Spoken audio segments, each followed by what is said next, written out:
എല്ലാവർക്കും നമ്മുടെ പുതിയൊരു വ്ളോഗിലേക്ക് വീണ്ടും സ്വാഗതം. ഇന്നിപ്പോൾ വീഡിയോ ഇടാൻ പറ്റുമെന്നൊന്നും ഞാൻ നേരത്തെ വിചാരിച്ചിരുന്നല്ല. എങ്കിലും എനിക്ക് കുറച്ച് ടൈം കിട്ടിയതുകൊണ്ട് ഞാനങ്ങനെ വീഡിയോ ഒക്കെ ഒന്ന് സെറ്റാക്കി ഇട്ടതാണ്. ഞാനിപ്പോൾ വോയിസ് ഓവർ കൊടുക്കുന്ന സമയത്ത് ഇവിടെ നല്ല ശക്തിയായ മഴയുണ്ട്. കാരണം ഇന്നാണ് ഞാൻ വോയിസ് ഓവർ കൊടുക്കുന്നത്. ഇത് രണ്ടാം തീയതിയത്തെ വീഡിയോ ആണ് കേട്ടോ. അപ്പോൾ രാവിലെ മുതലേ പപ്പ ക്ലീനിങ്ങിന് ഇറങ്ങിയ ഒരു കാര്യമെന്ന് വെച്ച് കഴിഞ്ഞാൽ, നമ്മൾക്ക് പെയിൻറ്റിങ് പണി കുറച്ച് ബാക്കിയുണ്ടായിരുന്നു. അപ്പോൾ അച്ചു പറഞ്ഞത് മെയ് അവസാനത്തോട് കൂടിയിട്ട് ഒരു പണിക്കാരനെ തരാം, അപ്പോൾ ബാക്കി എവിടെയാണ് പണികളെന്ന് വെച്ചാൽ പറഞ്ഞങ്ങോട്ട് വേഗം ഒരു ദിവസം കൊണ്ട് ചെയ്യിക്കുക, ഒരുപാട് തിരക്കാണ്, അതുകൊണ്ട് 2 പണിക്കാരെയൊന്നും തരാൻ പറ്റൂല എന്നൊക്കെ പറഞ്ഞിട്ടുണ്ടായിരുന്നു. പക്ഷേ മെയ് കഴിഞ്ഞിട്ടും പണിക്കാരെ തരാനായിട്ട് അച്ചുവിന് പറ്റിയില്ല. അപ്പോൾ ബാക്കി പണി പപ്പ ചെയ്യാൻ വേണ്ടി ഇറങ്ങിയതാണ്. അപ്പോൾ ഞങ്ങൾ പറഞ്ഞു, പപ്പ ചെയ്ത് കഴിഞ്ഞിട്ടുണ്ടെങ്കിൽ നമ്മളുടെ ആവശ്യ സമയത്ത് ചിലപ്പോൾ നടുവേദനയൊക്കെ ആയിട്ടിരിക്കേണ്ടി വരും, അതുകൊണ്ട് ചെയ്യല്ലേന്ന് കുറേ പറഞ്ഞ് നോക്കിയെങ്കിലും ആൾ വിചാരിച്ച കാര്യങ്ങൾ ചെയ്യുന്ന ആ സ്വഭാവമാണ്. നമ്മൾ ആര് പറഞ്ഞാലും കേൾക്കില്ല, വിചാരിച്ച കാര്യങ്ങൾ ചെയ്യും. ഇപ്പം അതാണ് കണ്ടത്. അപ്പോൾ റിച്ചാർഡ് പറഞ്ഞു, എനിക്കിത് കാണണ്ട, കാരണം എനിക്കിത് കാണുമ്പോൾ ദേഷ്യം വരും, എനിക്കൊട്ടിപ്പോൾ ചെയ്യാനും പറ്റില്ല. ഞാൻ പറഞ്ഞു, ഞാനും ചെയ്യൂല, കാരണം നമുക്ക് ഈ കല്യാണം എടുത്ത് വരുന്ന സമയത്ത് നമ്മൾ ഇത്തിരി ഹാർഡ് വർക്കുകൾ ചെയ്ത് കഴിഞ്ഞിട്ടുണ്ടെന്നുണ്ടെങ്കിൽ നമുക്ക് നീർവീഴ്ച, ശരീരം വേദനയൊക്കെ ആയിട്ട് നടക്കാൻ പറ്റാത്ത അവസ്ഥ വരും. അപ്പോൾ ഈ സമയത്ത് ചെയ്യല്ലേ, എനിക്കും ഹെൽപ്പ് ചെയ്ത് തരാൻ പറ്റില്ല, കാരണം ഞാൻ ചെയ്യൂല എന്ന് ഞാൻ പറഞ്ഞിട്ടുണ്ടായിരുന്നു. അതവിടെ കിടന്നോട്ടെ എന്നൊക്കെ പറഞ്ഞിട്ടും ഒരു നിവർത്തിയില്ല, ആൾ ചെയ്യാൻ തുടങ്ങി. അപ്പോൾ പറഞ്ഞു, ഇനി പെയിൻ്റൊന്നും ചെയ്യേണ്ട, ആ പ്രഷർ വാഷ് വെച്ചിട്ടുള്ള ആ ഒരു ക്ലീനിങ് മാത്രം അതോടുകൂടി നിർത്തിയേക്കാനൊക്കെ പറഞ്ഞിട്ടുണ്ടായിരുന്നു. പിന്നെ പെയിൻറ്റിങ് സാവധാനം മഴക്കാലമൊക്കെ കഴിയട്ടെ എന്നിട്ടൊക്കെ ചെയ്യാൻ. ഇപ്പം മഴക്കാലമാണ്, അപ്പോൾ അങ്ങനെ പെയിൻറ്റിങ് ഒന്നും ചെയ്യേണ്ടെന്ന് പറഞ്ഞു. അപ്പോൾ ആ ബാക്ക് സൈഡൊക്കെ മാത്രമേ ഉള്ളൂ കേട്ടോ, പിന്നെ വേറെ കാര്യങ്ങളൊന്നും ചെയ്യാനില്ല. അപ്പോൾ അന്ന് പണിക്കാർക്ക് തിരക്കായതുകൊണ്ടും ഒരുപാട് പണികൾ പിടിച്ചിട്ടിരുന്നതുകൊണ്ടും നമ്മളുടെ വീട്ടിലെ പണി മൊത്തത്തിൽ തീർക്കാതെയാണ് പോയിട്ടുണ്ടായിരുന്നത്. എങ്കിലും വീടിൻ്റെ അകത്തുള്ള കാര്യങ്ങളെല്ലാം ചെയ്ത് തീർത്തിട്ടുണ്ടായിരുന്നു.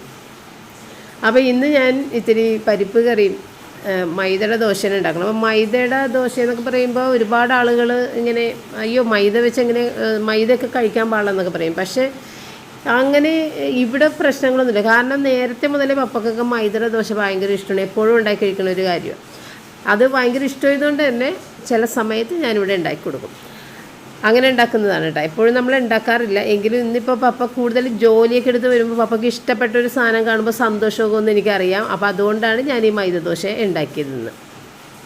അപ്പോൾ ഇന്ന് 2-ാം തീയതിത്തെ വീഡിയോ ആണ് ഞാൻ കാണിക്കുന്നത്. ഇന്നത്തെ ഈ ക്ലീനിങ്ങിനൊരു കാരണമുണ്ട്.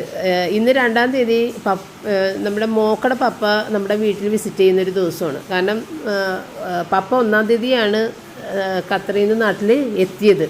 1-ാം തീയതി എത്തി, 2-ാം തീയതി വൈകുന്നേരം ഒരു 4-4:30 കൂടി വീട്ടിലേക്ക് വിസിറ്റ് ചെയ്യുമെന്ന് പറഞ്ഞിട്ടുണ്ടായിരുന്നു. ആദ്യമായിട്ടാണല്ല നമ്മളുടെ വീട്ടിലേക്ക് വരുന്നത്. അപ്പോൾ അതുകൊണ്ട് പപ്പക്ക് ഇങ്ങനെ എല്ലാം ക്ലീനായി കിടക്കണമെന്നുള്ളൊരു ആഗ്രഹമുള്ളതുകൊണ്ടാണ് പപ്പ വേഗം ഒന്ന് ക്ലീൻ ചെയ്തത്. അപ്പോൾ അവിടുത്തെ പപ്പ 1-ാം തീയതി വന്ന് 2-ാം തീയതി ഇവിടെ വന്ന്, അപ്പോൾ 1-ാം തീയതി തന്നെ പപ്പയ്ക്ക് എന്തൊക്കെയോ കുറേ കാര്യങ്ങൾ ചെയ്യാനുള്ളത്, ജോലി സംബന്ധമായ കുറേ കാര്യങ്ങൾക്ക് വേണ്ടിയിട്ടൊക്കെ പോക്ക് വരവായിരുന്നു. അതുകൊണ്ട് 1-ാം തീയതി മൊത്തം ബിസി ആയിരുന്നു. 2-ാം തീയതി നമ്മളുടെ ഇങ്ങോട്ടേക്ക് വരുന്നു. 3-ാം തീയതി അവർ ഡ്രസ്സ് എടുക്കാൻ പോകുന്നു, പപ്പക്കൊക്കെ ഇടാനുള്ള ഡ്രസ്സ് അതെടുക്കാൻ വേണ്ടിയിട്ട് പോകുന്നു. 4-ാം തീയതി അവിടെ മധുരം വെപ്പുമാണ്, മോളുടെ വീട്ടിലെ മധുരം വെപ്പുമാണ്. അപ്പോൾ അങ്ങനെ വളരെ ടൈറ്റ് ഷെഡ്യൂളിലാണ് അവർ നിൽക്കുന്നത്. 5-ാം തീയതിയാണ് ഒരു ദിവസം കിട്ടുന്നത്, 6-ാം തീയതി എൻഗേജ്മെൻറ്റുമാണ്. അതോടുകൂടി അവരുടെ ഭാഗത്തുള്ള എല്ലാ പരിപാടികളും തീരും. പിന്നെ നമ്മളുടേതാണ്, അടുത്ത ദിവസങ്ങളിലെ പരിപാടികൾ നമ്മളുടേതാണ്. അപ്പോൾ ഇന്നിപ്പോൾ ഈ പത്തിരി ഉണ്ടാക്കിയതുകൊണ്ട് റിച്ചാർഡ് അതൊന്നും കഴിക്കൂല, അവന് നൂഡിൽസ് മതി എന്ന് പറഞ്ഞതുകൊണ്ട് നൂഡിൽസ് ഉണ്ടാക്കി, പിന്നെ സാധാരണ പോലെ പാലും കാച്ചി കൊടുത്തിട്ടുണ്ട്. അപ്പോൾ റിച്ചാർഡാണെങ്കിൽ ഇന്ന് റിച്ചാർഡ് ഇപ്പോൾ കിടക്കുന്ന റൂമിൽ ആ കാറൊക്കെ വെച്ചിട്ടില്ലേ, അതെല്ലാം അവിടെ ക്ലീൻ ചെയ്തുകൊണ്ടിരിക്കുന്നതാണ്. കാരണം മോളുടെ പപ്പ വരുമ്പോൾ ആ കാറൊക്കെ ഇവന് കാണിച്ച് കൊടുക്കണം. അപ്പോൾ അതിന് വേണ്ടിയിട്ട് അത് ക്ലീൻ ചെയ്തിട്ട് രണ്ടാമത് സ്റ്റിക്കർ അതിൽ എന്ന് വെച്ച് കഴിഞ്ഞാൽ നമ്മൾ ആ ഒരു ക്ലിങ് റാപ്പ് ഒട്ടിച്ച് വെച്ചില്ലേ പൊടി കയറാതിരിക്കാൻ. അപ്പോൾ ആ ക്ലിങ് റാപ്പെല്ലാം പഴയതഴിച്ച് മാറ്റി കാറെല്ലാം എടുത്ത് ഇനി ഇതെല്ലാം ക്ലീൻ ചെയ്ത്, അപ്പോൾ എൻ്റെ അടുത്ത് വെച്ച് മമ്മി ബ്ലോർ വേണം, അല്ലാതെ ഇതിൻ്റെ അകത്തുള്ളതൊക്കെ പോണില്ല. അപ്പോൾ ഞാൻ വേഗം തന്നെ നമ്മുടെ ഹെയർ ഡ്രയർ എടുത്തു കൊടുത്ത്, അപ്പോൾ അതൊക്കെ വെച്ചിട്ട് പുള്ളി അത് ക്ലീൻ ചെയ്തുകൊണ്ടിരിക്കുന്നതാണ്. അപ്പോൾ ഈ ക്ലിങ് റാപ്പ് ഇടാതെ ഈ പ്ലാസ്റ്റിക്കിൻ്റെ പോലത്തെ നല്ല ഗ്ലാസ് പോലെ ഇരിക്കുന്ന തന്നെ ഷീറ്റുകളൊക്കെ കിട്ടും ഇതിൽ ഫിക്സ് ചെയ്യാനായിട്ട്. പക്ഷേ ഇതിൻ്റെ അളവിൽ കിട്ടിയില്ല, നമ്മൾ കുറേ നോക്കി, ഇതിൻ്റെ അളവിലൊന്നും കിട്ടുന്നില്ല. അപ്പോൾ അതുകൊണ്ട് ഇപ്പോൾ ഏതായാലും ക്ലിങ് റാപ്പ് തന്നെ ഇടാം എന്നും പറഞ്ഞ് രണ്ടാമത് ഒട്ടിക്കാമെന്നും പറഞ്ഞിട്ട് അങ്ങനെ ആൾ ക്ലീൻ ചെയ്യണേട്ടാണ്. അപ്പോൾ ഇതൊക്കെ ഓരോന്ന് ക്ലീൻ ചെയ്യുമ്പോഴും തിരക്ക് പിടിച്ച് നിൽക്കുന്ന എന്നെ ഇങ്ങനെ വിളിച്ചുകൊണ്ടിരിക്കും, മമ്മി ഒന്ന് വന്ന് നോക്കിയേ അങ്ങനെ വന്ന് നോക്കുന്നതാണ് ഈ കാണുന്നത്. അപ്പോൾ എനിക്കാണെന്നുണ്ടെങ്കിൽ ഇത് ഒട്ടും ഇൻട്രസ്റ്റ് ഇല്ലാത്ത വിഷയമായതുകൊണ്ട് തന്നെ ഞാൻ വെറുപ്പോട് കൂടിയാണ് വന്ന് നോക്കിക്കൊണ്ടിരിക്കുന്നത്. എനിക്ക് ഒട്ടും ഇഷ്ടമല്ല ഇത് കാണുന്നത്. 1-2 കാറൊക്കെ, ഒരുപാട് കാറുകളെന്ന് പറയുമ്പോൾ നമുക്ക് അതിനോട് ഒട്ടും തന്നെ ഒരു നോക്കാൻ പോലും തോന്നൂല. അപ്പം ഞാൻ പറയും, എൻ്റെ അടുത്ത് ഈ കാറ് കാണിക്കില്ലേ, എനിക്ക് ഒട്ടും ഇൻട്രസ്റ്റ് ഇല്ലാത്ത വിഷയമാണെന്ന് പറഞ്ഞാലും അവൻ്റെ സന്തോഷത്തിന് വേണ്ടി അവന് നമ്മളിത് കാണിച്ചേ മതിയാകുള്ളൂ. അപ്പം അങ്ങനെ നിർബന്ധപൂർവ്വം എന്നെ കാണിച്ചുകൊണ്ടിരിക്കുന്ന സീനാണിത്. അപ്പോൾ എനിക്കാണെന്നുണ്ടെങ്കിൽ പല ഫോൺ കോൾസ് വരും, ആളുകൾ വരും. അപ്പോൾ ഇതിൻ്റെ പിന്നാലെ അങ്ങോട്ടും ഇങ്ങോട്ടും നടക്കുക, എൻ്റെ ജോലികളൊന്നും വേണ്ട വിധത്തിൽ ചെയ്യാൻ പറ്റാതിരിക്കുക, ഇതൊക്കെയാണ് എനിക്ക് വരുന്ന അവസ്ഥകൾ.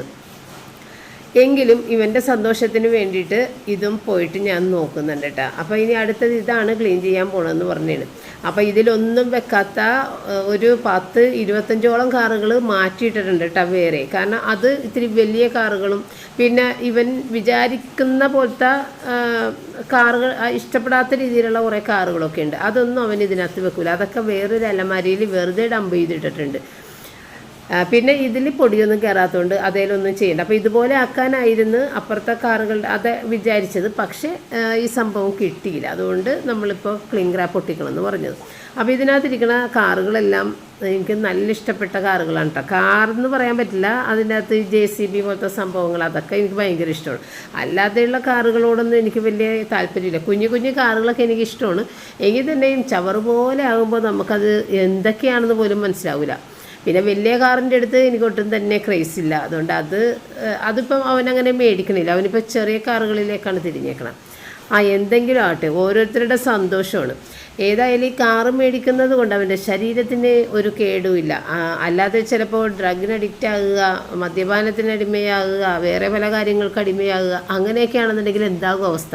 അപ്പോൾ അത് വെച്ച് നോക്കുമ്പോൾ ഇതാർക്കും ഒരു ബുദ്ധിമുട്ടുണ്ടാകാതെ അവന് സന്തോഷം കിട്ടുന്നൊരു കാര്യമല്ലേ.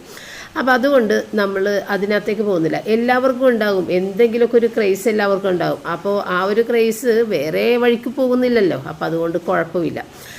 പിന്നെ ഫ്രീസറിൽ 2 കിളിമീൻ ഇരിക്കുന്നുണ്ട്. അതിവിടെ കിളിമീൻ മേടിക്കാറില്ലെന്ന് ഞാൻ പറഞ്ഞില്ല. അതുകൊണ്ട് തന്നെ കിളിമീൻ അങ്ങനെ എടുക്കാൻ തോന്നാതെ 2 മാറ്റി വെച്ചതായിരുന്നു. വറുത്തതൊക്കെ കഴിച്ചൊക്കെ തീർത്ത്. അപ്പം ഇതിനി വറുക്കാൻ പറ്റൂല, കാരണം വേറെ കറിയൊന്നുമില്ല, ചാറ് വേറെ ഉണ്ടാക്കേണ്ടി വരും. അതുകൊണ്ട് ഞാൻ വിചാരിച്ചു സാരമില്ല, മീൻ കറി തന്നെ ഇട്ട് വെക്കാം. അപ്പൊക്ക് വലിയ താല്പര്യമില്ല ഇതിൻ്റെ മീൻ കറി. എങ്കിൽ തന്നെയും ചാറുമായി കറിയായി. ഇനി കൂടുതൽ ചെയ്യാനുള്ള നേരം എനിക്കില്ല. അതുകൊണ്ട് ഞാൻ മീൻ കറി വെക്കാൻ പോണേ. അപ്പോൾ റിച്ചാർഡിന് ഇത്തിരി ഫ്രൈഡ് റൈസ് ഉണ്ടാക്കി കൊടുക്കണം. അവൻ കറികൾ എന്താണെന്ന് വെച്ച് കഴിഞ്ഞാൽ അത് പുറത്തുനിന്ന് വാങ്ങിച്ചോളാം, മമ്മി ഒന്നും ഉണ്ടാക്കണം. അപ്പോൾ ചിക്കൻ ഇവിടെ തീർന്നിരിക്കണേ, റൂബിക്കുള്ളത് ഉണ്ട് വേവിച്ചത്. അതുകൊണ്ട് ഇനി അതൊക്കെ തീർന്നിട്ട് ഞാൻ ചിക്കൻ മേടിക്കുള്ളൂ എന്ന് പറഞ്ഞിട്ടുണ്ട്. അപ്പോൾ അവൻ പറഞ്ഞ് എനിക്ക് ഫ്രൈഡ് റൈസ് മാത്രം മതി. അപ്പോൾ ഇനി അത് ഉണ്ടാക്കണം. അപ്പോൾ സോയാ സോസ് തീർന്നിരിക്കണേ. അപ്പോൾ ഞാൻ സോയാ സോസും ചില്ലി സോസും പിന്നെ കുറച്ച് സാധനങ്ങളും കൂടിയിട്ടൊക്കെ ബ്ലിങ്കിറ്റിൽ ഓർഡർ ചെയ്തിട്ട് വരുത്തി. അപ്പോൾ അങ്ങനെ കറികളുടെ ഇന്ന് ഈ ഒരൊറ്റ കറിയിലാണ് തീരുന്നത്. അപ്പോൾ പപ്പക്ക് കുഴപ്പമില്ല, എന്താണെന്നുണ്ടെങ്കിലും പപ്പ കഴിച്ച് അഡ്ജസ്റ്റ് ചെയ്തോളും. ചിക്കൻ കൊടുക്കാതിരുന്നാൽ മാത്രം മതി. അപ്പോൾ ഈ ഒരു മീൻ കറി ഉണ്ടെങ്കിൽ എനിക്കും പപ്പക്കും ഓക്കെയാണ്. ചോറുണ്ട്, ചോറിന് വെക്കണമെന്നില്ല, തലേദിവസത്തെ ചോറുണ്ട്. അപ്പോൾ ഇനി ഈ ഒരു ഫ്രൈഡ് റൈസ് ഉണ്ടാക്കണം. അതിന് വേണ്ടിയിട്ട് റൈസൊന്ന് നേരത്തെ തന്നെ വേവിച്ച് വെക്കണമെന്ന് ഓർത്തിട്ടും നടന്നില്ല. ഇപ്പോഴാണ് റൈസ് വേവിക്കാനായിട്ട് വെച്ചത്. പിന്നെ അതിൻ്റെ വെജിറ്റബിൾസ് കട്ട് ചെയ്തെടുക്കണം. അതൊക്കെ കുറച്ചൊരു ടൈം എടുക്കുന്ന പണിയാണ്, ഓരോ വെജിറ്റബിൾസും കട്ട് ചെയ്ത് വെക്കുക എന്നുള്ളത്. അപ്പോൾ വെജിറ്റബിൾസ് കുറച്ച് കട്ട് ചെയ്തതുണ്ട്, ബീൻസ് മാത്രം. ബാക്കിയുള്ള ക്യാരറ്റ്, ക്യാബേജ്, ക്യാപ്സിക്കം ഒക്കെ കട്ട് ചെയ്തെടുക്കണം. പിന്നെ നമ്മുടെ സെലറി സ്ഥിരം കട്ട് ചെയ്ത് കുറച്ച് വെച്ചിട്ടുണ്ട്, അത് ഏകദേശം തീരാറായിട്ടുണ്ട്. അത് കേടാകാതെ തന്നെ നല്ല പോലെ ഇരിക്കുന്നുണ്ട്. അപ്പോൾ അത് കട്ട് ചെയ്യേണ്ട ആവശ്യമില്ല, ബാക്കിയുള്ളതെല്ലാം കട്ട് ചെയ്തെടുക്കണം. അപ്പോൾ അതിൻ്റെ ഇടയ്ക്ക് വീണ്ടും എന്നെ വിളിച്ചുകൊണ്ട് വന്നൊക്കെയാണ്, മമ്മി ഇതേ ഞാൻ ക്ലിങ് റാപ്പൊക്കെ അടിച്ച് വെച്ചിട്ടുണ്ട് നോക്കിക്കേന്ന് പറഞ്ഞിട്ട് വന്ന് വിളിച്ചതാണ്. അതൊക്കെ നമ്മൾ ചെന്ന് കാണുമ്പോൾ അവന് ഭയങ്കര ഹാപ്പിയാണ്. അപ്പോൾ എന്തെങ്കിലും ആട്ടെ എന്ന് വിചാരിച്ച് ഞാൻ അങ്ങോട്ടും ഇങ്ങോട്ടും നടന്നുകൊണ്ടിരിക്കണേ കേട്ടോ. എനിക്കത് ഏറ്റവും മടുപ്പുള്ള കാര്യമാണ്. എനിക്ക് നിന്നെടുത്ത് നിന്ന് അങ്ങോട്ട് ജോലി ചെയ്ത് തീർക്കണം. പക്ഷേ ഇതൊരു 100 വട്ടം ഞാൻ അങ്ങോട്ടും ഇങ്ങോട്ടും നടക്കണം. അപ്പോൾ ബ്ലിങ്കിറ്റിൽ ഓർഡർ ചെയ്ത സാധനങ്ങളൊക്കെ വന്നിട്ടാണ്. അപ്പം ഞാൻ ഏതായാലും ഇത്തിരി ഐസ്ക്രീമും മിറാൻഡയൊക്കെ ഓർഡർ ചെയ്തിട്ടുണ്ടായിരുന്നു, അവർ വരുമ്പോഴേക്കും കൊടുക്കാൻ വേണ്ടിയിട്ട്. അപ്പോൾ അവിടെ നിന്ന് പപ്പയും മമ്മിയും മാത്രമേ വരുള്ളൂ. തിരക്കുള്ള ടൈം ആയതുകൊണ്ട് തന്നെ എല്ലാവരെയും കൂട്ടിയിട്ട് വരാനുള്ള ഒരു സാഹചര്യമില്ല. അതുകൊണ്ട് അവർ 2 പേരും മാത്രമേ വരുന്നുള്ളൂ. അപ്പോഴത്തേ നമ്മളുടെ റിച്ചാർഡ് അടുത്ത സ്റ്റാൻഡും ക്ലീൻ ചെയ്ത് എല്ലാ പൊടിയെല്ലാം കളഞ്ഞ് കാറെല്ലാം തുടച്ച് രണ്ടാമത് കയറ്റി ക്ലീൻ റാപ്പ് അടിച്ച് വെച്ചിട്ടുണ്ട്. അപ്പോൾ അതും കൂടി എന്നെ വിളിച്ച് കാണിച്ചതാണ്. ഞാൻ അതും കൂടി കണ്ട്. അപ്പോൾ നമ്മൾ റൈസ് ഏതായാലും വേവിച്ച് ഊറ്റി അവിടെ വെച്ചിട്ടുണ്ട്. ഇനിയിപ്പോൾ നമുക്ക് ഫ്രൈഡ് റൈസ് അങ്ങോട്ട് ഉണ്ടാക്കിയാൽ മതി. നമ്മൾ പണ്ട് പഠിച്ചിട്ടില്ലേ, വായ കീറിയ ദൈവം ഇരയും കൽപ്പിച്ചിരിക്കുന്നതെന്ന് പുരാണ കഥകളിൽ. അപ്പോൾ അതൊക്കെ ഞാൻ ഇടയ്ക്ക് ഓർക്കൂട്ടാം. വായ കയറിയ ദൈവം ഇരയും വായില്ലാക്കുന്നിലപ്പൻ്റെ കഥയൊക്കെ വായില്ല എന്ന് പറയുന്ന കഥയൊക്കെ ഉണ്ടല്ലോ, കുഞ്ഞിനെ ഉപേക്ഷിക്കാതിരിക്കാൻ. എന്ന് പറഞ്ഞ പോലെ വായ കീറിയ ദൈവം ഇരയും കൽപ്പിച്ചിരിക്കുന്നു എന്ന് പറയുമ്പോൾ ഇപ്പോൾ കിളികൾക്കായാലും മറ്റുള്ള മൃഗങ്ങൾ എന്ത് ആയാലും അവർക്ക് വായിൽ ദൈവം കൊണ്ടുപോയി വെച്ച് കൊടുക്കില്ല അല്ലേ. അത് അവർ തന്നെ കണ്ടുപിടിക്കണം. പക്ഷേ മനുഷ്യൻ്റെ കാര്യത്തിൽ കുഞ്ഞുങ്ങൾക്ക് വായിൽ തന്നെ വെച്ച് കൊടുക്കണം അല്ലേ. അപ്പം ഞാനിങ്ങനെയൊക്കെ ചിന്തിക്കും, ഇവിടെ റിച്ചാർഡിന് വരെ നമ്മളിപ്പോഴും വാരി കൊടുക്കുന്നുണ്ട്. പക്ഷേ മനുഷ്യരല്ലാത്ത ആളുകൾ മൊത്തം, മനുഷ്യരല്ലാത്ത ജീവികൾ മൊത്തം അവരന്വേഷിച്ച് പോയിട്ട് എടുക്കുകയും ചെയ്യണതല്ലേ. എന്ന് പറഞ്ഞ പോലെ തന്നെ ഇപ്പം ഞാനിതൊരു തമാശ രൂപത്തിൽ പറഞ്ഞാണ് കേട്ടോ, റിച്ചാർഡിൻ്റെ വായിൽ വെച്ച് കൊടുക്കണം എന്നുള്ളത്. ശരിക്കും പറഞ്ഞു കഴിഞ്ഞാൽ മടിയന്മാരായി വീട്ടിലിരിക്കുന്ന ആളുകളില്ലേ, അത്ഭുതങ്ങൾ നടക്കുമെന്ന് വിചാരിച്ചിട്ട് അത് എത്രമാത്രം ആ വീട്ടുകാരോട് അവരുടെ ഫാമിലിയോട് ചെയ്യുന്ന ഏറ്റവും വലിയ ഒരു ക്രൂരതയായിട്ട് എനിക്ക് തോന്നാറുണ്ട്. അത്ഭുതം നടക്കാൻ വേണ്ടിയിട്ട് വെയിറ്റ് ചെയ്യുന്ന ആളുകൾ ഒരുപാടുണ്ട്. അങ്ങനെയുള്ള കുടുംബനാഥന്മാർ, അവർ ജോലിക്കൊന്നും പോകില്ല, ദൈവം എന്തെങ്കിലും ലോട്ടറി അടിപ്പിച്ച് നമ്മളെ രക്ഷപ്പെടുത്തും, അങ്ങനെയൊക്കെ ചിന്തിക്കുന്ന മടിയന്മാരായ കുടുംബനാഥന്മാരുണ്ട്. അപ്പോൾ ഈ വായക്കീറിയ ദൈവം ഇരയും കൽപ്പിച്ചിരിക്കുന്നു എന്നുള്ളത് നമ്മൾ പോയി ഇര തേടണം. ഇര എവിടെയൊക്കെയോ ഉണ്ട് നമ്മുടേത്, അതിനെ നമ്മൾ കണ്ടുപിടിക്കണം. അതിപ്പോൾ ഒരു കിളിയായാലും അത് പോയിട്ട് കൊത്തി എടുത്തുകൊണ്ട് വന്ന് കുഞ്ഞിൻ്റെ വായിലേക്കൊക്കെ വെച്ച് കൊടുക്കുന്നില്ലേ എന്ന് പറഞ്ഞ പോലെ അത് കണ്ടുപിടിച്ച് കൊണ്ടുവരണം. അപ്പം മനുഷ്യരെ സംബന്ധിച്ച് എന്തെങ്കിലും ജോലി തിരഞ്ഞ് പിടിച്ച് പോയി ചെയ്യണം, അധ്വാനിക്കണം, അതാണ് ഉദ്ദേശിക്കുന്നത്. അല്ലാതെ ആരും കൊണ്ടുവന്ന് നമ്മുടെ കയ്യിലേക്ക് കൊണ്ടുവന്ന് തരില്ല. അപ്പോൾ ഇങ്ങനെ ഞാൻ ഈ ഓരോ കാര്യങ്ങൾ ഓർക്കുമ്പോൾ ഇതിൻ്റെ ഇടയിൽ ഇങ്ങനെ പറഞ്ഞു പോകുന്നതാണ് കേട്ടോ, ഇതുമായിട്ട് ബന്ധമുള്ള കാര്യങ്ങളൊന്നും അല്ലെങ്കിലും. അപ്പോൾ നമ്മുടെ റിച്ചാർഡിൻ്റെ കറി ഇപ്പോൾ കുംബാവ എന്ന് പറഞ്ഞിട്ടുള്ള കറി കിട്ടുന്നില്ല. അത് അവിടെ ഡൈനിങ് മാത്രമേ ഉള്ളൂ. അതുകൊണ്ട് അവന് അതാണ് ഏറ്റവും ഇഷ്ടമുള്ളത്. പക്ഷെ അത് തന്നെ അവിടെ ബ്ലോക്ക് ആയിട്ടുണ്ട്, ഇനി കിട്ടൂല. അവിടെ പോയിട്ട് എടുക്കണം. അതെവിടെ കലൂര എവിടെയും കണ്ടുവാണെന്ന് തോന്നുന്നുണ്ട്. അപ്പോൾ അതൊന്നും കിട്ടാത്തത് കൊണ്ട് പെരി ചിക്കൻ അങ്ങനെ എന്തോ അൽഫാം ചിക്കൻ ഓർഡർ ചെയ്തിട്ടുണ്ട്. ഇതൊന്നും റിച്ചാർഡ് അങ്ങനെ കഴിക്കൂല കേട്ടോ. അതിൻ്റെ ആ മീതലുള്ള ഭാഗം മാത്രം കഴിച്ച് ബാക്കി ഞാനാ കഴിക്കണത്. ഇതിനെക്കുറിച്ച് എന്താണ് റിച്ചാർഡ് അഭിപ്രായം? നല്ല ചിക്കൻ. അതെന്നോട് പറയണ്ട, സോൾട്ടുകാരുടെ എന്ന് പറഞ്ഞാൽ മതി, നല്ലതാണോ കൊള്ളാത്തതാണോ. ഇതിൻ്റെ അഭിപ്രായം എന്താ? റൈസിൻ്റെ അഭിപ്രായം പറഞ്ഞാൽ നല്ല പച്ചക്കറി, നല്ല അരി, അങ്ങനെയാണോ? ഫ്രൈഡ് റൈസ് ആയല്ല, പുലാവല്ലല്ല. ചെറുതായിട്ട് പുലാവ. അയ്യോ ഇനി പറ്റത്തില്ലോട്ടോ എങ്ങനെയായിട്ട് മുറിക്കാനായിട്ട്. എൻ്റെ അത് ഇപ്പൊ ചൂടായിട്ടല്ലേ എടുത്തത്, ഒന്ന് ഇത്തിരി ഇരിക്കണം. ഇതിപ്പോ ഞാൻ തിളച്ചൊടി തന്നെ അങ്ങോട്ട് പൊക്കി തന്നേക്കണേണ്, അതാ കാര്യം. സോഫ്റ്റ് ഇട്ടിരിക്കണ.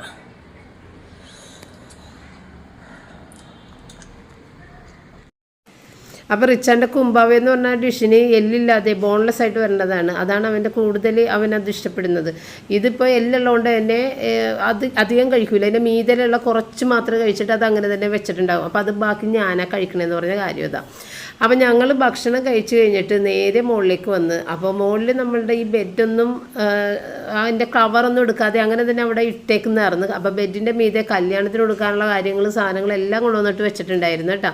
അപ്പോൾ നമ്മുടെ അലമാരിയിലേക്കൊന്നും അത് കയറ്റാൻ പറ്റില്ല, കാരണം അത് ചുളുങ്ങിപ്പോവും. അതുകൊണ്ട് എല്ലാം കൊണ്ടുവന്നിട്ട് അവിടെ ഇട്ടിട്ടുണ്ടായിരുന്നു. അപ്പോൾ ഇന്നിപ്പോൾ ഏതായാലും അവർ വരുമ്പോൾ മുകളിലേക്കൊക്കെ കയറണമല്ലോ. അപ്പോൾ ഇതെല്ലാം ഒന്ന് ക്ലീൻ ചെയ്യാമെന്ന് പറഞ്ഞിട്ട് ഞാനും പപ്പയും കൂടി കയറിയിട്ട് ക്ലീൻ ചെയ്യേണ്ട എനിക്ക് കാണണം. ക്ലീനിങ് അല്ല, അതിൻ്റെ കവറൊക്കെ ഒന്ന് മാറ്റിയിട്ട് ഈ ബെഡ് കവർ ഒന്ന് കയറ്റണം. ഈ ബെഡ് കവർ കയറ്റുക നിസ്സാര പണിയായിരുന്നില്ല.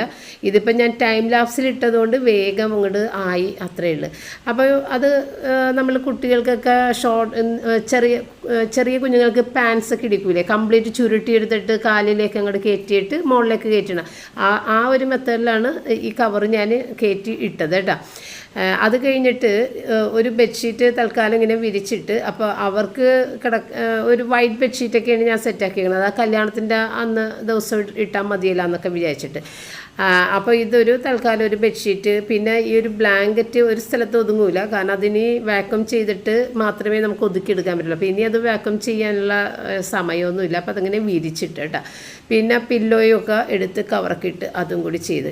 എന്നെ സംബന്ധിച്ച് ഈ ടൈപ്പ് ഇങ്ങനെ ബോക്സ് പോലെ ഇരിക്കുന്ന കട്ടിൽ എനിക്കൊട്ടും തന്നെ ഇഷ്ടമല്ല. കാരണം അതിൻ്റെ ചുറ്റും നമ്മൾ വിരിക്കാനും എടുക്കാനും ഒക്കെ നടക്കുമ്പോൾ നമ്മളുടെ നഖം അതിൽ ഇടിച്ചിടിച്ച് കൊള്ളും. എൻ്റെ കാലിൽ ഇത്തിരി നഖം ഉള്ളതുകൊണ്ട് തന്നെ നഖം ഇടിച്ച് പെട്ടെന്ന് അത് വേദന എടുക്കും കാല്. അപ്പോൾ പറയുന്നുണ്ട് നഖം ഒടിഞ്ഞ് നടക്കാൻ പറ്റാതെ കാല് വേദനയാക്കല്ലേ, സൂക്ഷിക്കുന്നൊക്കെ എന്നോട് പറയാനുണ്ട്. ഞാൻ ഈ ചുറ്റും നടക്കുമ്പോൾ ഇത് ഇടിച്ചുകൊണ്ടിരിക്കുന്നുണ്ട്, നഖം അതേൽ ടച്ച് ചെയ്യും. കാരണം നമ്മൾ സാധാരണ കട്ടിലിൻ്റെ ചുറ്റും നടക്കുന്ന ഓർമ്മയിലാണ് നടക്കുന്നത്, അതുകൊണ്ടാണ്. പിന്നെ അവിടെ ഈ ഇത് ഷൂറാക്ക് ഉണ്ടല്ലോ, ആ ഷൂറാക്കിൻ്റെ അകത്തേക്ക് ഇപ്പം ഇവിടെയുള്ള സാധനങ്ങളൊക്കെ ഏകദേശം ഷൂറാക്കിൻ്റെ അകത്തേക്ക് 3 പില്ലോയൊക്കെ ഉള്ളത് കയറ്റി വെച്ചിട്ടുണ്ട് കേട്ടോ. ഇനി ആ ഷൂറാക്ക് ഉപയോഗിക്കുന്ന സമയത്ത് അതുങ്ങൾ പുറത്തേക്ക് ഇട്ടാൽ മതിയല്ല എന്ന് വിചാരിച്ചിട്ട് തൽക്കാലം അതിൻ്റെ അകത്ത് ഒരുവിധം ഒതുക്കിയൊക്കെ വെച്ചിട്ടാണ്. അപ്പോൾ ഈ ജനലൊക്കെ ഒന്നും തുറക്കാതെ കർട്ടൻ മാറ്റാതെയൊക്കെ കിടന്നത് ഒന്ന് ഓപ്പൺ ചെയ്ത് കാറ്റൊക്കെ കൊള്ളിച്ച്. പിന്നെ കുളിമുറി നമ്മൾ നേരത്തെ കടീൻ്റെ ഡോറ് മാറ്റിയിട്ടുണ്ട്, ഇതിലെ എല്ലാ ആക്സസറീസും മാറ്റിയിട്ടുണ്ട്, ബാത്റൂം ഫിറ്റിങ്സ് അതെല്ലാം മാറ്റിയിട്ടുണ്ട്. പിന്നെ സ്റ്റാൻഡൊക്കെ മേടിച്ച് വെച്ചിട്ടുണ്ട്. പുതിയ മിററ് പപ്പ സെറ്റാക്കി കൊണ്ടുവന്ന് വെച്ചിട്ടുണ്ട്. അവിടെ വൈറ്റ് കളറുള്ള ഒരു ബോർഡറൊക്കെ ഉള്ള മിററാണ്, ഫ്രെയിമുള്ള മിററായിരുന്നു, അതെല്ലാം മാറ്റിയിട്ടുണ്ട്. അത് ഈ മിററായിരിക്കും നല്ലതെന്നും പറഞ്ഞ് പപ്പ വേറെ മിററൊക്കെ വെച്ചിട്ടുണ്ട്. അങ്ങനെ കാര്യങ്ങളെല്ലാം ഭംഗിയായിട്ടുണ്ട്. പിന്നെ ക്ലോത്ത് ഇടാനുള്ള ആ ഒരു സ്റ്റാൻഡ് മാത്രം നമ്മൾ അസംബിൾ ചെയ്തെടുത്തിട്ടില്ല, അതവിടെ അങ്ങനെ മാറ്റി വെച്ചിട്ടുണ്ട്. സാവധാനം ചെയ്യാമെന്ന് വിചാരിച്ച്. അപ്പോൾ ഇതിൻ്റെ ചുറ്റും നടന്ന് ഞാനൊന്ന് നോക്കിയതാണ് ഇനി എന്താ ഇവിടെ ചെയ്യാനുള്ളത്. അപ്പോൾ ഇവിടത്തേതും എല്ലാ ഷീറ്റൊക്കെ മാറ്റി വൃത്തിയാക്കി അതൊക്കെ ഇട്ടിട്ടുണ്ട് കേട്ടോ. അപ്പോൾ എന്തായാലും പുറത്തേക്ക് ഇറങ്ങിയിട്ട് ഒന്ന് നോക്കി. അപ്പം നമ്മൾക്ക് 2-ാം തീയതി എന്നൊക്കെ പറയുമ്പോൾ മഴയൊന്നും അങ്ങനെ ശക്തിയായിട്ട് പെയ്യുന്നുണ്ടാകുന്നില്ല. ഇപ്പോൾ ഇന്നിപ്പോൾ ഞാൻ വോയിസ് ഓവർ കൊടുക്കുന്ന സമയത്ത് ഇവിടെ ശക്തിയായ മഴയും ഇടിവെട്ടും ഒക്കെ ആയിട്ട് കുറച്ച് വോയിസ് ഓവർ കൊടുക്കും, പിന്നെ നിർത്തിയിടേണ്ട അവസ്ഥയാണ്. കാരണം അത്രയും ശക്തിയായ മഴയുണ്ട്. ഇന്നിപ്പോൾ 4-ാം തീയതിയാണ്. അങ്ങനെ 2-ാം തീയതി വൈകുന്നേരം 4:30 കൂടിയിട്ട് മോളുടെ പപ്പയും മമ്മിയൊക്കെ വന്നിട്ടാണ്. അപ്പോൾ അവർ വന്നതൊക്കെ ഞാൻ ഇതിനകത്ത് കാണിക്കുന്നില്ല, അവർ കൊണ്ടുവന്ന സാധനമാണ് ഈ കാണിക്കുന്നത് കേട്ടോ. അപ്പോൾ കുറേ നട്ട്സ്, പെർഫ്യൂം, പിന്നെ ഒരു സ്പെഷ്യലായിട്ടുള്ള ആ ഒരു മെക്കഡാമിയ എന്ന് പറഞ്ഞിട്ടുള്ള ഒരു നട്ട്സില്ലേ, ആ ഒരു സാധനം, ഒരു കീ ഇട്ട് തുറക്കുന്നത്, പിന്നെ ചോക്ലേറ്റ്സ്. അപ്പോൾ അതൊക്കെ ഓരോന്നൊക്കെ എടുത്തിട്ട് എല്ലാവരും കഴിച്ച്, നട്ട്സും ഒക്കെ ഒന്ന് എല്ലാം എടുത്ത് 1-2 എണ്ണമൊക്കെ ഒന്ന് കഴിച്ചു കേട്ടോ. പിന്നെ റീഫിൻ്റെ ഒരു പെർഫ്യൂം കൊണ്ടുവന്നിട്ടുണ്ടായിരുന്നു. അപ്പോൾ നമ്മളുടെ വീട്ടിലേതായാലും പെർഫ്യൂം ലവേഴ്സാണല്ലോ, ഏറ്റവും കൂടുതൽ പെർഫ്യൂം ലവർ എന്ന് പറയുന്നത് നമ്മുടെ പപ്പ തന്നെയാണ് കേട്ടോ. അപ്പോൾ അത് മനസ്സിലാക്കിക്കൊണ്ട് തന്നെയാണെന്ന് തോന്നുന്നുണ്ട് മോളുടെ പപ്പ പെർഫ്യൂമും കൂട്ടത്തിൽ കൊണ്ടുവന്നിട്ടുണ്ടായിരുന്നു. അങ്ങനെ അതെല്ലാം എടുത്തൊക്കെ വെച്ച്, പിന്നെ ഇതൊക്കെ ഇട്ടിട്ട് ഇതുപോലെ തുറക്കണത് ഞാൻ നിങ്ങളെ കാണിക്കാൻ വേണ്ടിയിട്ട് ഇവനെ കൊണ്ട് ചെയ്യിച്ചതായിരുന്നു കേട്ടോ. അപ്പം അങ്ങനെ നല്ല ഒരു പ്രത്യേക ടേസ്റ്റുള്ള ഒരു നട്ടാണ് കേട്ടോ. വളരെ എക്സ്പെൻസീവാണിത്, ഭയങ്കര വിലയാണ് ഈ ഒരു നട്ട്സിന്. പിന്നെ അവർ പോയതിന് ശേഷം ഞങ്ങൾ ഒന്നും ചെയ്തിട്ടുണ്ടാകുന്നില്ല, എല്ലാം ഇങ്ങനെ കഴുകാനൊക്കെ ഉള്ളതൊക്കെ അവിടെ തന്നെ ഇട്ടിട്ട് കുറച്ച് നേരം റെസ്റ്റ് ചെയ്ത്. കാരണം നമ്മൾ രാവിലെ തുടങ്ങിയിട്ട് ജോലിയായിരുന്നു. അപ്പോൾ റെസ്റ്റ് ചെയ്യാതിരുന്നത് കൊണ്ട് കുറച്ച് നേരം പപ്പ അവിടെ കിടന്ന്, ആ സമയത്ത് ഞാൻ റിച്ചാർഡും കൂടി പപ്പയുടെ അടുത്ത് വന്നിരുന്നിട്ട് അങ്ങനെ സംസാരിച്ചതായിരുന്നു.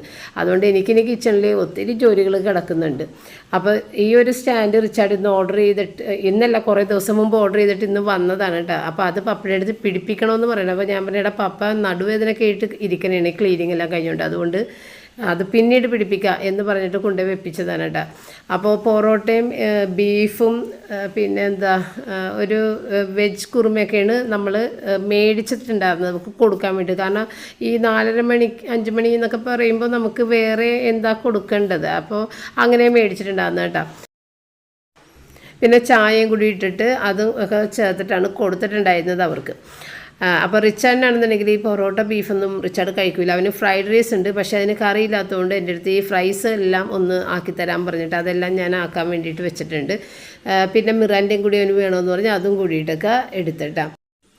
അപ്പോൾ ഞാൻ പപ്പയുടെ അടുത്ത് വേഗം കഴിച്ചിട്ട് പോയിട്ട് കിടന്നോന്ന് പറഞ്ഞു, ഒരു കാര്യങ്ങൾ നോക്കാൻ നിൽക്കണ്ട, അപ്പോൾ അപ്പൊക്ക് അത്രയും നടുവേദന ഉണ്ടെന്ന് എനിക്കറിയാം. അപ്പോൾ എനിക്കാണെങ്കിൽ ഒരുപാട് ജോലികൾ എന്നെ കാത്തൂടെ കിടക്കുന്നുണ്ട്, കാരണം ഇത്ര നേരം റെസ്റ്റ് ചെയ്തതുകൊണ്ടാണ് കേട്ടോ. അപ്പോൾ അതെല്ലാം ചെയ്യാനുണ്ട്, അതെല്ലാം ചെയ്ത് കഴിഞ്ഞിട്ടാണ് ഞാൻ കിടന്നത്. അപ്പോൾ ഇത്ര ഇടാന്നുള്ളൂ. വീഡിയോ വൈൻഡപ്പ് ചെയ്യുന്നത്. നാളെ വീണ്ടും കാണാം. താങ്ക്